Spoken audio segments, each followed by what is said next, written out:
भगवान से मिलवा दूं। एक संत एक सेठ के पास आए। सेठ ने उनकी बड़ी सेवा की।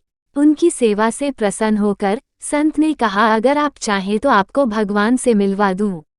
सेठ ने कहा, महाराज, मैं भगवान से मिलना तो चाहता हूँ, पर अभी मेरा बेटा छोटा है। वो कुछ बड़ा हो जाए तब मैं चलूंगा।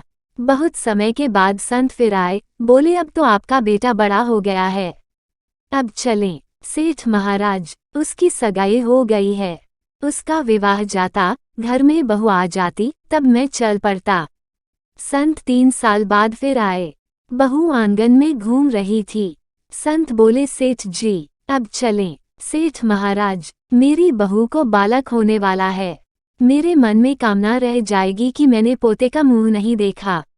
एक बार पोता हो जाए तब चलेंगे। संत पुनः आए, तब तक सेठ की मृत्यु हो चुकी थी।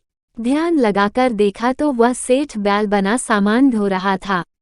संत बैल के कान में बोले, अब तो आप बैल हो गए, अब भी भगवान से मिल लें।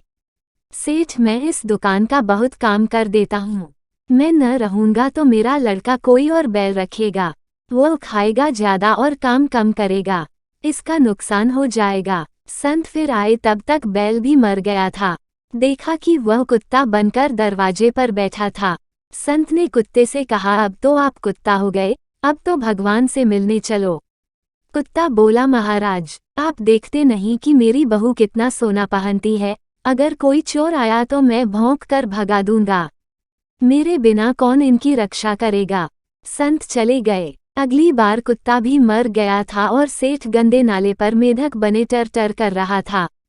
संत को बड़ी दया आई, बोले, सेठ जी, अब तो आपकी दुर्गति हो गई, और कितना गिरोगे, अब भी चल पड़ो। मेढक क्रोध से बोला, अरे महाराज, मैं यहाँ बैठकर अपने नाती पोतों को देखकर प्रसन्न हो जाता हूँ, और भी तो लोग हैं दुनिया में, आपको मैं ही मिला हूँ भगवान से मिलवाने के लिए।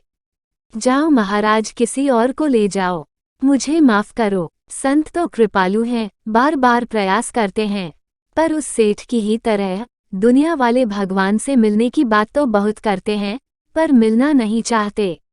धन निरंकार जी। तारांकन तारांकन।